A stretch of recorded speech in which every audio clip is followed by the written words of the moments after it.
Amigos, episodio número 6, el despertar. Partiremos de una enseñanza o una de las narrativas que a mí se me hacen un tanto sorprendentes e inclusive impactantes, ya que hablaremos de una narrativa o de una historia que se genera tras la resurrección de Jesús.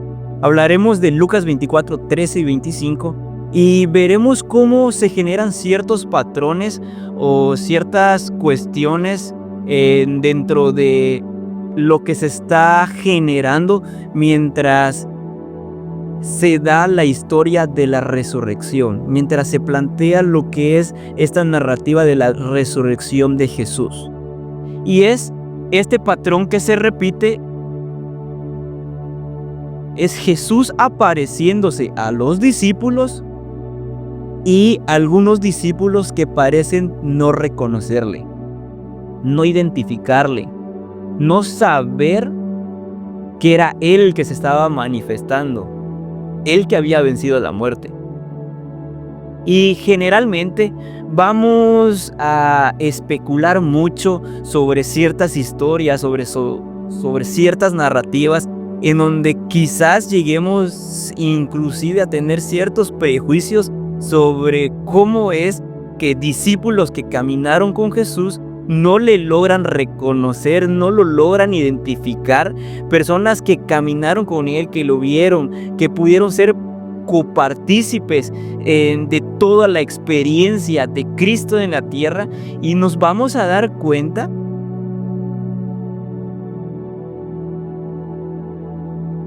que no lo veían, que sus corazones parecían estar velados. En Lucas 24, 13, 25 nos vamos a ver o nos vamos a topar con la narrativa del camino a Emaús. Vamos a ver cómo hay dos discípulos que emprenden el regreso a su ciudad de origen, y todo esto a causa de la duda y de la incertidumbre. Algo que me parece muy impresionante es cómo Jesús se aparece donde están ellos y empieza a caminar junto con ellos. Dentro de esta historia, o cuando recorremos esta lectura bíblica, cuando vemos lo que está hablando las escrituras sobre estos discípulos en camino a Emaús, vemos que nos habla que hay un aproximado de 11 kilómetros que ellos tienen que recorrer o que ellos van recorriendo. Y durante todo este trayecto ellos van conversando con la persona de Jesús sin lograr identificar que es Jesús mismo el que está caminando con ellos. ¿Qué es lo que lleva a estas personas o a estos seguidores de Jesús a emprender su camino de regreso? Precisamente nos daremos cuenta que si profundizamos en la lectura de este texto, viene acompañado de matices de dudas y de incertidumbre, a causa de que estos seguidores habían visto a Jesús experimentar la obra de la cruz, ser sepultado. Y llegando el día que había anunciado Jesús que iba a resucitar, ellos no esperaron ni un minuto más ni un minuto menos. Emprendieron su regreso a Emaús, de donde ellos eran. 11 kilómetros aproximadamente. ¿Qué es lo sorprendente de esta historia? Que nos daremos cuenta cómo dentro de esta narrativa Jesús está caminando con ellos, está teniendo conversaciones con ellos, y lo vamos a poder ver en Lucas 24, 13, 25, repito. Y en el versículo 18 vemos cómo hay un clímax muy interesante de conversación que se genera entre estos dos seguidores de Jesús y Jesús mismo, en donde Jesús pregunta: ¿qué es lo que está sucediendo? ¿Qué es lo que está pasando? ¿Qué les sucede? ¿Qué pláticas tienen? ¿Qué conversaciones son las que tienen? Y ellos, sorprendidos, responden que si era el único forastero o el único extranjero o peregrino que no había escuchado sobre lo acontecido en ese tiempo, en ese momento. Jerusalén era el epicentro de la historia bíblica de la crucifixión de Jesús. Y a estos hombres les era sorprendente que alguien les preguntara qué era lo que estaban conversando, qué era lo que estaban platicando, qué era lo que les tenía en esa situación o en ese momento, en la forma que ellos habían decidido emprender su regreso. Acompañados quizás de duda, de incertidumbre, de sentirse derrotados con respecto a la fe que habían puesto en Jesús. Y ellos no esperaron ni un minuto más ni un minuto menos. Justo en el día de la resurrección de Jesús, ellos ven que la expectativa que tenían acerca de la resurrección de Jesús no hay una respuesta y ellos se dan la vuelta para regresar a su ciudad. Aquí lo impresionante es cómo Jesús tiene conversaciones e inclusive parte desde un interrogatorio o desde preguntas muy puntuales como ¿qué cosas son las que conversan? ¿Qué es lo que está pasando? ¿Qué les está sucediendo? ¿Qué los tiene posicionados en donde estaban? En ruta hacia su ciudad de origen.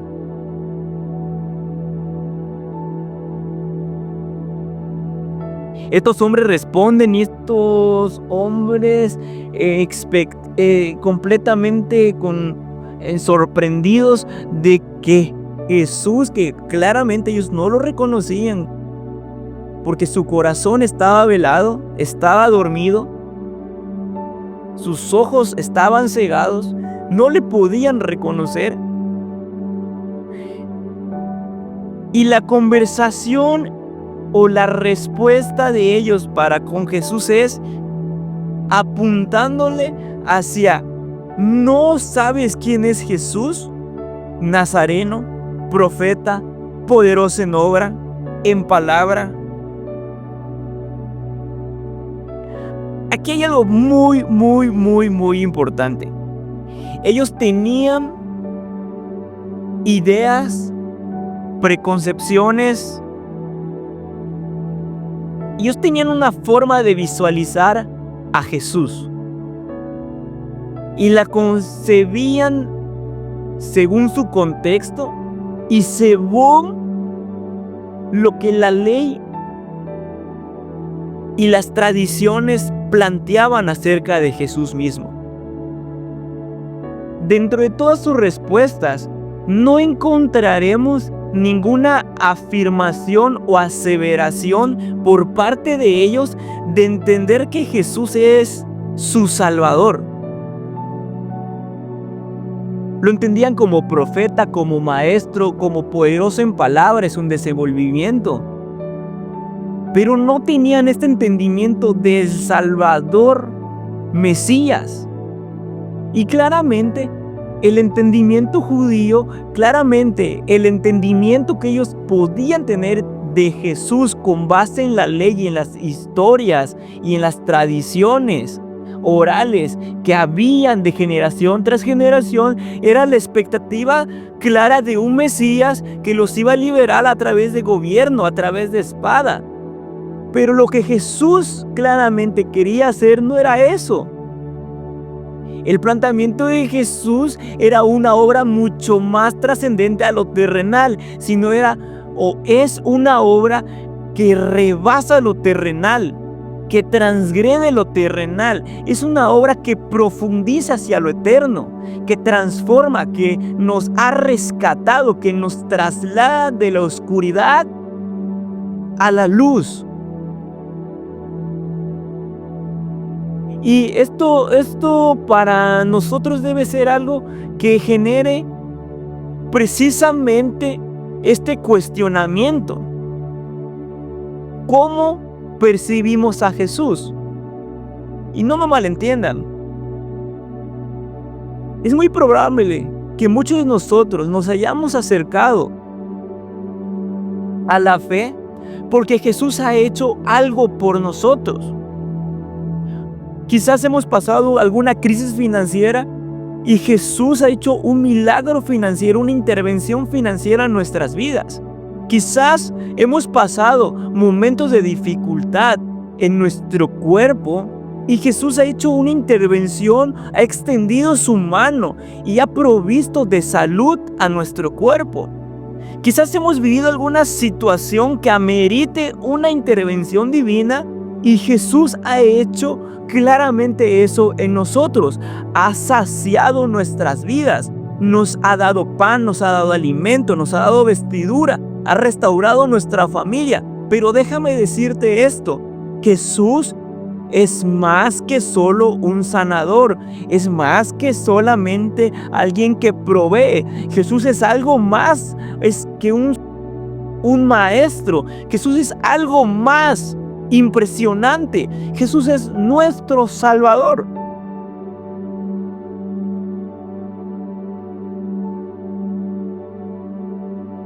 Lo que no permitía tener un entendimiento a estos hombres era que se encontraban en un punto, en un momento en donde habían abrazado la incertidumbre, la duda, y cuando la promesa de la resurrección se hizo manifiesta y Jesús caminó con ellos, no le podían reconocer porque no había un claro entendimiento de quién era ese Jesús. Y sí, claramente Jesús había desenvuelto como un profeta, había desenvuelto como grande en la palabra, como un maestro en la palabra. Claramente Jesús había hecho obras milagrosas, pero Jesús era más que eso. Jesús es más que eso. Y quitando un poco de los valores doctrinales o de los valores teológicos, si traemos toda esta enseñanza a un punto práctico de nuestra vida, esto es lo que tenemos que destacar. Si en algún punto nosotros estamos caminando en la fe, por un milagro que Jesús hizo en nosotros, por la familia que Él restauró, por la sanidad que Él puso, por la provisión que Él nos entregó, en algún punto de nuestra vida, cuando vivamos presión, cuando vivamos una circunstancia complicada, no le vamos a poder ver, no le vamos a poder identificar. Y aunque Él camine entre nosotros, si nuestra persona, si nuestro corazón no ha entendido que la obra de Jesús va más allá de la provisión de finanzas, de la restauración de nuestra familia, de que salgamos de vicios, de que recibamos un milagro, si no entendemos que lo que hizo Jesús en su obra es reconciliarnos para que podamos tener una vida de acceso hacia la eternidad, no vamos a poder reconocerle en las situaciones de incertidumbre, aunque Él camine entre nosotros. Y a mí me llama mucho la atención, porque esto me hace pensar. Desde la universidad, yo llego desde los 11 años. Yo tengo la oportunidad de acercarme al entorno de la fe desde los 11 años. Sin embargo, mi encuentro personal con Jesús es ya casi teniendo la mayoría de edad, a los 17 años, sentado en mi cuarto. Un encuentro con Dios. Y en algún punto todos mis compañeros, mis maestros, siempre han sabido que he sido un joven que asiste a la iglesia, que he sido un joven que ha predicado y que ha hablado de Jesús, que más allá de sus imperfecciones siempre he hablado de Jesús, nunca me he avergonzado de eso. Y en algún punto un maestro de una forma muy educada, me preguntaba acerca de la fe.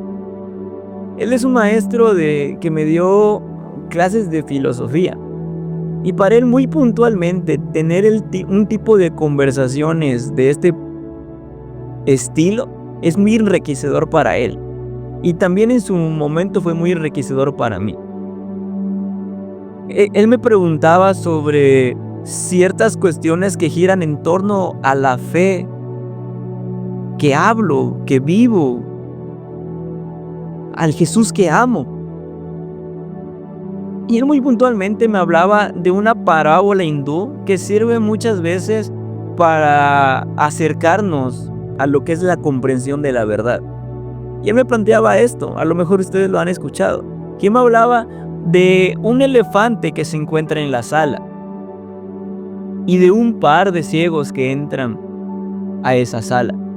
Y como un experimento social, le dicen a los ciegos: el día de hoy ustedes van a entrar a esta sala y van a tener una interacción con ese elefante y me van a decir qué es ese elefante para ustedes. Un ciego muy puntual dijo, después de haber tocado el primero, dijo: este elefante es claramente como una roca. Este primer ciego había crecido en un entorno en donde su papá lo llevaba a pasear a los parques, y siempre en ese parque había una roca, y este joven siempre se aparragaba en esa roca, y cuando toca la pierna del elefante, la pata del elefante, este ciego lo primero que concibe es como la roca que yo tocaba cuando iba al parque. Y su respuesta es: el elefante es una roca. El segundo ciego le preguntaron para él qué era el elefante, y él dijo: no, el elefante es como una serpiente. Y él respondió lo siguiente: mi hermano tenía una serpiente de mascota y siempre la ponía en mi mano para que yo pudiera palpar cómo era la serpiente, y él me hablaba y me describía la serpiente. Este ciego había tocado la cola, y lo primero que dijo: claramente es como una serpiente. Al final de cuentas, esta parábola gira en torno a que cada uno de los ciegos dieron aportes desde lo que ellos podían tocar, palpar, desde su experiencia con este elefante. Hablaban del mismo, sin embargo, solamente podían hablar en lo que sus limitaciones podían describir. Y la vida de nosotros, como humanos, que vienen desde un entorno caído, separados de Dios, muchas veces tenemos nuestras aseveraciones de Dios de esta manera. Los que los hemos experimentado a través de la restauración familiar, tenemos esta comprensión de un Dios que puede restaurar una familia. Y así cada persona que ha vivido intervenciones de Dios en diferentes ámbitos de su vida. Sin embargo, no quiere decir que aunque estas intervenciones y estas gráficas que tenemos de Dios sean la totalidad de Dios. Y esto era lo que estaba pasando en la vida de estos seguidores. Ellos hablaban: es que Jesús, ¿no sabes quién era Jesús? ¿No sabes lo que había acontecido en Jerusalén? De que crucificaron a un gran profeta, a un gran maestro, a un gran hombre. Y tenían la construcción de muchas ideas acerca de Jesús, pero les faltaba una revelación que es vital para nuestras vidas y para la vida de cualquier persona que se acerque a Jesús, que se acerque a una vida de fe o que quiera abrazar una vida de fe. Y es la revelación de Jesús como Salvador.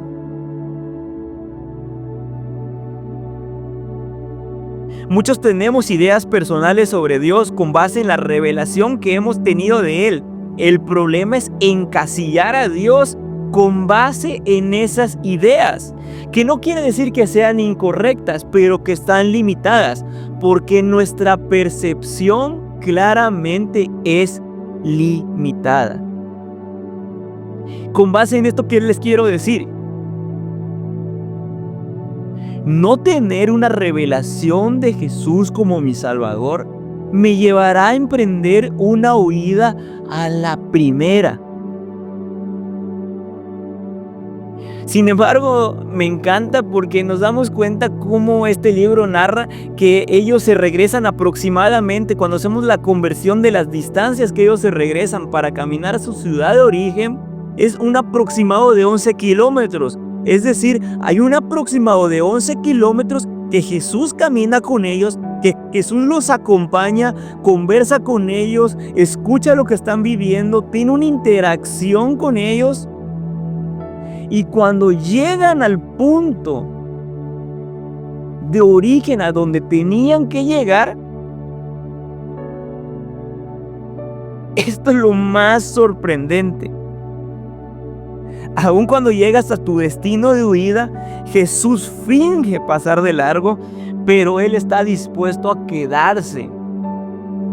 La narrativa de esta historia en los versos 25 en adelante es de ellos llegando a su ciudad de origen, y este Jesús que caminaba con ellos, al que aún ellos no podían percibir, al que aún no podían tener un entendimiento que era Jesús el que caminaba con ellos, llega a ese lugar junto con ellos y finge pasar de largo.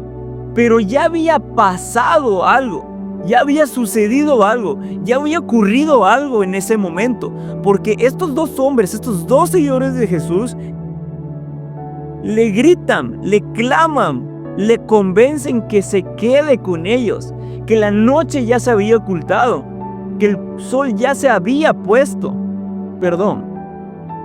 la noche ya había salido.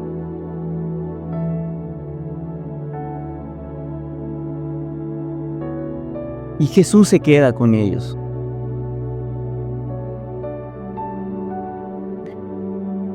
Familia, Jesús caminó 11 kilómetros.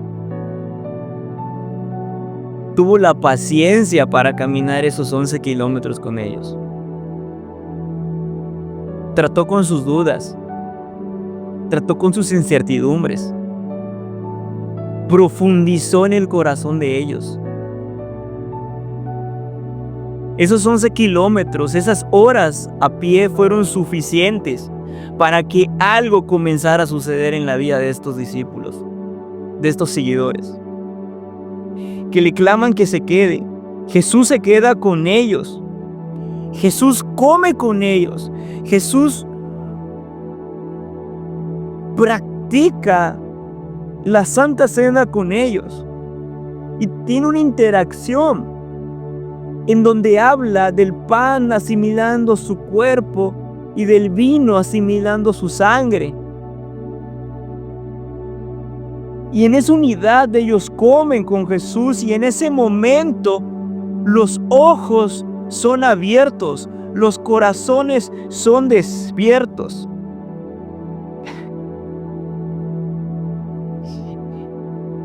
Y hacia aquí es donde debemos de llegar. Aquí es donde concluimos con esto. Este es el despertar. Sin duda alguna, en nuestro caminar pasaremos incertidumbres, dudas, viviremos cosas. Pero mira lo siguiente, estos hombres exclaman una vez que sus ojos son abiertos, le ven, Jesús desaparece. Y ellos conversan. ¡Ja! Era Él. Con razón, mi corazón, nuestro corazón ardía cuando nos platicaba sobre las Escrituras. Yo creo firmemente que Jesús despierta corazones.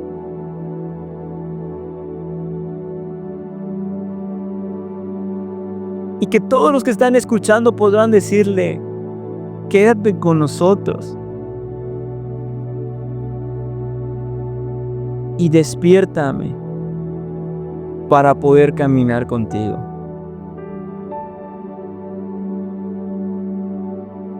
En medio de la duda, en medio de la incertidumbre, en medio de situaciones complicadas, mi oración es que tengas ojos abiertos, corazón despierto, para poder abrazar su presencia y atravesar cada una de las situaciones que te acontecerán en esta vida.